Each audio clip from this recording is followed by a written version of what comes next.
Bienvenue à tous et merci beaucoup d'être avec moi. Merci d'avoir pris le temps d'être ici, j'apprécie vraiment. Alors que l'Allemagne continue de se remilitariser et de se tourner vers une économie de guerre, je pense qu'il est essentiel de comprendre comment la politique actuelle du chancelier Merz affecte la population allemande, ses industries et ce à quoi on peut s'attendre dans les mois à venir. Je crois qu'il faut replacer tout cela dans son contexte.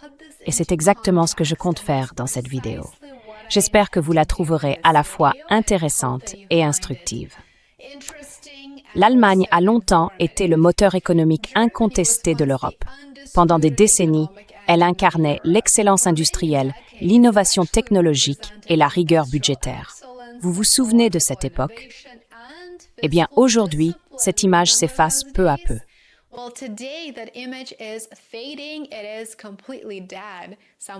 C'est complètement à l'arrêt, diraient certains.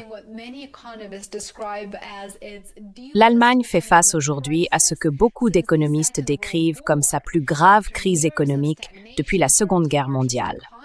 Après des années de stagnation, la plus grande économie d'Europe s'est retrouvée piégée dans une combinaison dangereuse de faible croissance et d'inflation persistante. Une situation qu'on appelle la stagflation. D'après le Conseil allemand des experts économiques indépendants, la croissance ne devrait atteindre que 0,5% en 2026 et 0,8% en 2027. Dans le même temps, l'inflation devrait grimper autour de 3%. Ces chiffres ne paraissent peut-être pas catastrophiques, mais ils révèlent quelque chose de bien plus inquiétant pour l'Allemagne. Le pays n'a pas réussi à retrouver l'élan qu'il avait avant la pandémie, alors qu'une grande partie de l'économie mondiale, elle, a déjà tourné la page.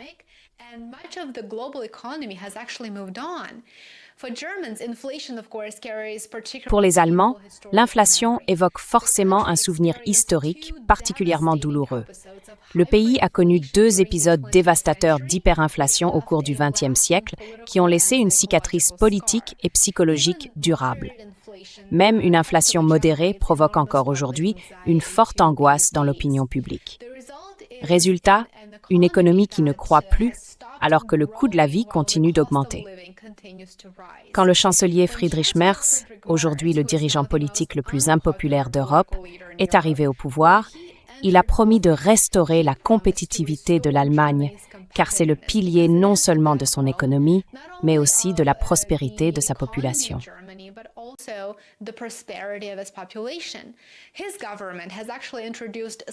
Son gouvernement a effectivement mis en place des coupes budgétaires, des réformes de l'aide sociale et des propositions pour relever l'âge de la retraite afin de faire face à l'énorme fardeau budgétaire causé par le vieillissement de la population allemande. Mais beaucoup des problèmes de l'Allemagne ne peuvent pas être résolus uniquement par la politique intérieure. Et cela est devenu très clair. Le refus de consommer l'énergie russe, pourtant relativement bon marché, a profondément transformé le modèle industriel du pays. Pendant de nombreuses années, l'Allemagne produisait ses biens en s'appuyant sur le gaz naturel abordable importé de Russie. Cet avantage compétitif dont elle bénéficiait a pratiquement disparu du jour au lendemain.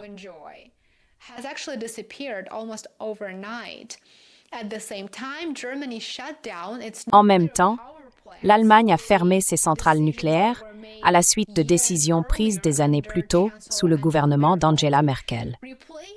Remplacer cette capacité de production perdue s'est révélé bien plus coûteux et bien plus complexe que ce que l'élite politique allemande avait prévu. Et dans le même temps, l'instabilité persistante au Moyen-Orient a perturbé les routes maritimes mondiales et fait grimper les coûts de transport, ce qui a encore accentué la pression sur les entreprises et les consommateurs allemands.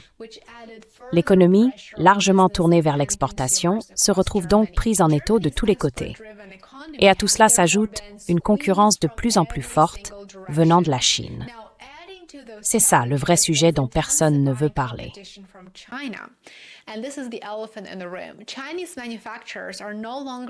Les fabricants chinois ne se contentent plus de produire des biens de consommation à bas coût.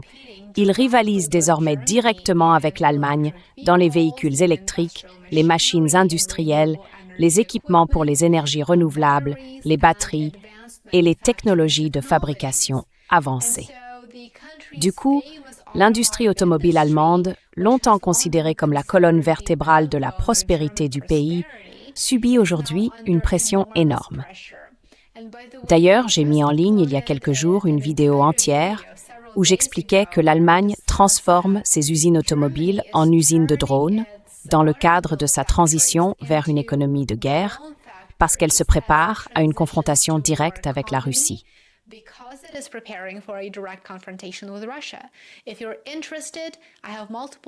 Si ça vous intéresse, j'ai plusieurs vidéos sur ma chaîne où j'entre dans les détails. Il y a aussi des entretiens avec des experts, comme le plus récent avec l'ancien de la CIA, Larry Johnson, qui a parlé du dernier sommet de l'OTAN. Vous pouvez regarder ces vidéos ensuite si vous le souhaitez. Alors, Volkswagen, le plus grand constructeur automobile d'Europe, vient de présenter l'un des plans de restructuration les plus radicaux de ces dernières années. La direction envisage maintenant de fermer plusieurs usines en Allemagne et de supprimer jusqu'à 100 000 emplois dans l'ensemble du groupe. Plusieurs sites dans différentes villes allemandes sont mentionnés comme étant menacés. L'entreprise affirme que ces mesures douloureuses sont absolument nécessaires pour sa survie, une première dans l'histoire de Volkswagen.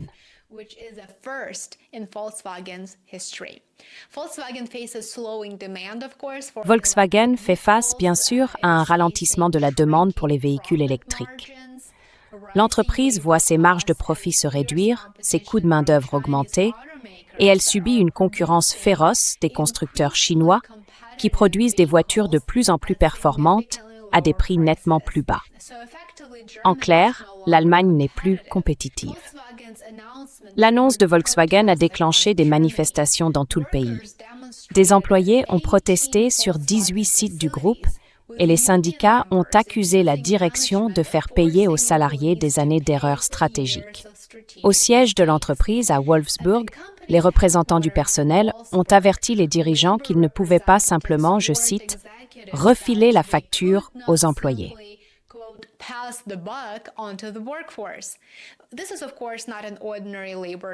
Ce n'est évidemment pas un conflit du travail ordinaire.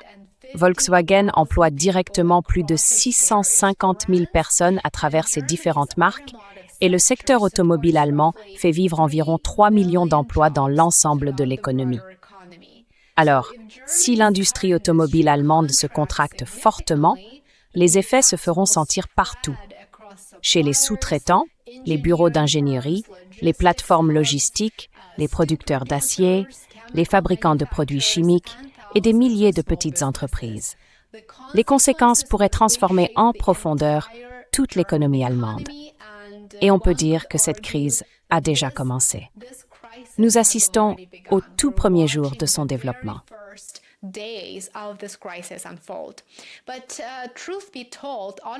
Mais pour dire la vérité, les automobiles ne sont qu'une partie de l'histoire. Le modèle économique traditionnel de l'Allemagne repose largement sur des entreprises industrielles familiales. Ces sociétés restent très performantes dans de nombreux secteurs de fabrication spécialisés. Mais, selon leurs détracteurs, elles avancent plus lentement que leurs concurrentes américaines et asiatiques. Elles ont aussi pris du retard dans les investissements à haut risque, comme l'intelligence artificielle, les logiciels avancés, la conception de semi-conducteurs ou encore les technologies spatiales commerciales. Aujourd'hui, l'innovation dépend de plus en plus non seulement du talent des ingénieurs, mais aussi du capital risque, de la prise de risque et d'une certaine souplesse réglementaire, dont, il faut bien le dire, l'Allemagne manque cruellement.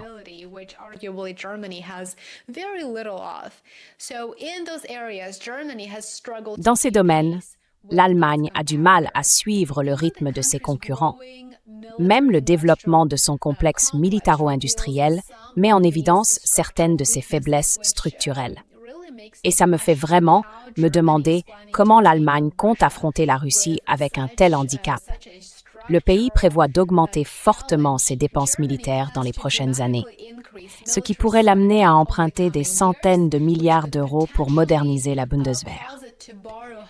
Mais les critiques s'inquiètent. une grande partie de ces fonds risque d'aller vers les grandes entreprises déjà bien établies, plutôt que vers les petites sociétés innovantes qui ont transformé la guerre moderne grâce à des drones bon marché, des systèmes autonomes et des technologies pilotées par logiciel.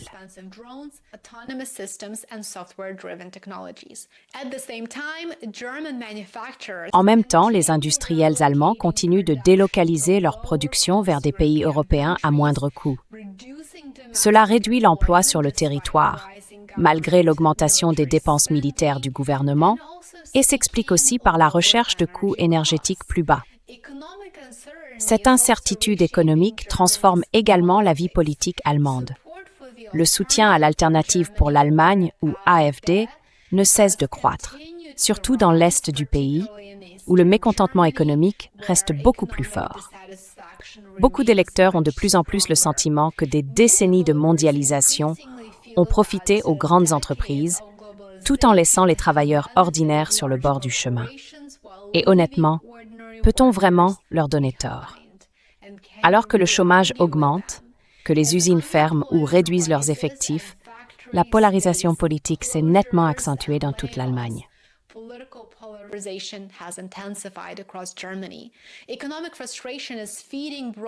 La frustration économique alimente des débats plus larges sur l'immigration, l'identité nationale et la direction que prendra l'Allemagne à l'avenir.